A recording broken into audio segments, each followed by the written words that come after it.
Hello friends, എല്ലാവർക്കും അർച്ചന ചേച്ചി LLB സീരിയലിന്റെ ലേറ്റസ്റ്റ് പ്രൊമോ റിവ്യൂയിലേക്ക് സ്വാഗതം. അങ്ങനെ ചന്ദ്രയുടെ പ്ലാനുകൾ ഓരോന്നായി സക്സസ് ആയി കൊണ്ടിരിക്കുകയാണ്. ശില്പ എന്ന പെൺകുട്ടിയെ വെച്ച് അച്ചുവിനെ ജയിലിൽ കയറ്റി. അതോടെ പകുതി അർച്ചനയും തകർന്നു.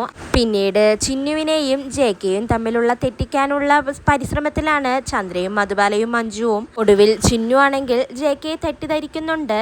അങ്ങനെ ചിന്നുവിന്റെ സ്വഭാവം ശരിയല്ലെന്നും അവളുടെ ഈ പോക്ക് ശരിയല്ലെന്നൊക്കെ ചന്ദ്ര അങ്ങനെ വിജയ് ശങ്കറിനോട് പറയുകയാണ്. എന്നാൽ വിജയ് ശങ്കർ ആണെങ്കിൽ ചിന്നുവിനെ വിട്ടുകൊടുക്കാതെ ചന്ദ്രയോട് തർക്കിക്കുകയാണ്.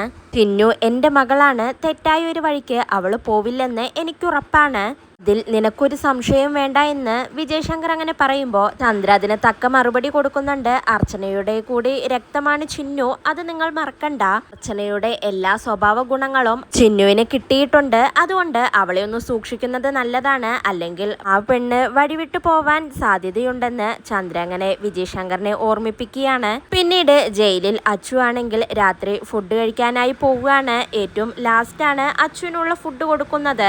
അങ്ങനെ അച്ചു ഫുഡ് കഴിക്കാനായി പോകുന്ന സമയത്ത് മറ്റൊരു സെല്ലിലുള്ള പ്രതി കൂടി അങ്ങോട്ടേക്ക് വരികയാണ്. അച്ചുവിനെ ആക്രമിക്കാനായിട്ടാണ് അയാൾ അവിടെ എത്തുന്നത്. ജയശങ്കറും ചന്ദ്രയും CIയെ കണ്ട് ജയിലിൽ വെച്ച് അച്ചുവിന് ഒരു പണി കൊടുക്കണമെന്ന് പറയുന്നുണ്ട്. അതിനോടനുബന്ധിച്ചാണ് ആ CI ആ പ്രതിയെ അച്ചുവിന്റെ അടുത്തേക്ക് വിടുന്നത്. എന്തായാലും ഒരു പ്രശ്നമുണ്ടാക്കണമെന്ന് കരുതി ആ പ്രതി അങ്ങനെ അച്ചുവിനോട് പോയി സംസാരിക്കുകയാണ്. മുനയും വെച്ചുകൊണ്ടാണ് ആ പ്രതി അങ്ങനെ അച്ചുവിനോട് സംസാരിക്കുന്നത്. അച്ചുവിനാണെങ്കിൽ ഇത് തനിക്കുള്ള കൊട്ടേഷൻ ആണെന്ന് മനസ്സിലാവുന്നുണ്ട്.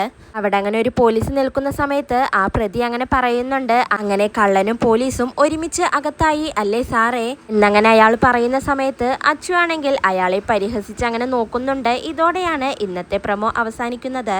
നാളെ പുതിയൊരു എപ്പിസോഡുമായി വീണ്ടും കാണാം. Bye, good night.